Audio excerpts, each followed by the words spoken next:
కలియుగ ప్రత్యక్ష దైవం శ్రీనివాసుడు నెలవైన తిరుమలలో శ్రీవారి బ్రహ్మోత్సవాలు అంగరంగ వైభవంగా జరుగుతున్నాయి. ఉదయం సాయంత్రం వేళ స్వామివారు వాహన సేవల్లో విహరిస్తూ భక్తులను కటాక్షిస్తున్నారు. ఇక తిరుమల శ్రీవారి బ్రహ్మోత్సవాల్లోని ముఖ్యమైన శ్రీవారి గరుడ వాహన సేవ ఇవాళ జరగనుంది. ఈ వేడుక కోసం శ్రీవారి భక్తులు తిరుమలకు చేరుకుంటున్నారు. మలయప్ప స్వామిని గరుడ వాహనంపై చూసి తరించేందుకు నిరీక్షిస్తున్నారు. గరుడ సేవ సందర్భంగా తిరుమలగిరులు గోవింద నామస్మరణతో మారుమ్రోగుతున్నాయి. సుమారుగా 3.5 లక్షల మంది గరుడ సేవలో పాల్గొనేందుకు తిరుమలకు వస్తున్నారని అంచనా. ఇక ఈ నేపథ్యంలో భక్తులకు ఎలాంటి ఇబ్బందులు కలగకుండా తిరుమల తిరుపతి దేవస్థానం బోర్డు చర్యలు తీసుకుంటోంది.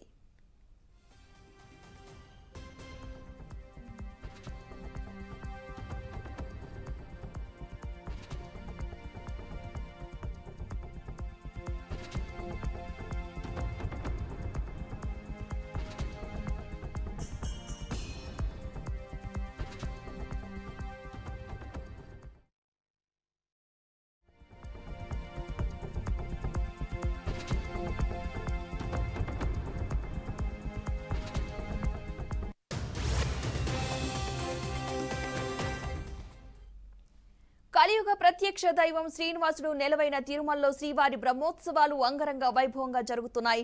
ఉదయం సాయంత్రం వేళ స్వామివారు వాహన సేవల్లో విహరిస్తూ భక్తులను కటాక్షిస్తున్నారు. ఇక తిరుమల శ్రీవారి బ్రహ్మోత్సవాల్లో ముఖ్యమైన శ్రీవారి గరుడ వాహన సేవ ఇవాళ జరగనుంది. ఈ వేడుక కోసం శ్రీవారి భక్తులు తిరుమలకు చేరుకుంటున్నారు. మలయప్ప స్వామిని గరుడ వాహనంపై చూసి తరించేందుకు నిరీక్షిస్తున్నారు. గరుడ సేవ సందర్భంగా తిరుమల గిరులు గోవింద నామస్మరణతో మారుమ్రోగుతున్నాయి. సుమారుగా 3.5 లక్షల మంది గరుడ సేవలో పాల్గొనేందుకు తిరుమలకు వస్తారని అంచనా. ఈ నేపథ్యంలో భక్తులకు ఎలాంటి ఇబ్బందులు కలగకుండా తిరుమల తిరుపతి దేవస్థానం బోర్డు చర్యలు తీసుకుంటోంది.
కలియుగ ప్రత్యక్ష దైవం శ్రీనివాసుడు నెలవైన తిరుమలలో శ్రీవారి బ్రహ్మోత్సవాలు అంగరంగ వైభవంగా జరుగుతున్నాయి.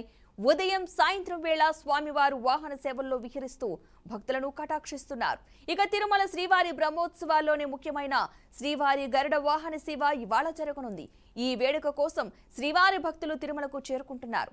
మలయప్ప స్వామిని గరుడ వాహనంపై చూసి తరించేందుకు నిరీక్షిస్తున్నారు. గరుడ సేవ సందర్భంగా తిరుమల గిరులు గోవింద నామస్మరణతో మారుమ్రోగుతున్నాయి. సుమారుగా 3.5 లక్షల మంది గరుడ సేవలో పాల్గొనేందుకు తిరుమలకు వస్తారని అంచనా. ఈ నేపథ్యంలో భక్తులకు ఎలాంటి ఇబ్బందులు కలగకుండా తిరుమల తిరుపతి దేవస్థానం బోర్డు చర్యలు తీసుకుంటోంది.